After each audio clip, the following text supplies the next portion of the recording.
ወይኔ ስልኬን ያዝልኝ በእናትህ። አሁን የወረደው ልጅ ሌባ ነው። ሃይ ሙዬ እንዴት ነሽ? ምንድነው አታወሪም እንዴ? አንቺን የመሰለሽ ቆንጆ እንዳይደብርሽ ብዬ ነው። ካልፈለሽ ይቀራል በቃ። መልስ አትሰጪም? አንተ ዝም ብላ መሄድ አትችልም እንዴ?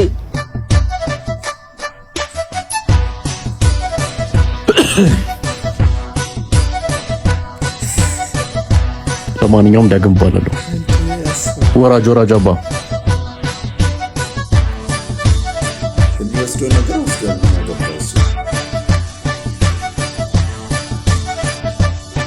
ወይኔ ስልኬን ያዝልኝ በእናትህ። አሁን የወረደው ልጅ ሌባ ነው።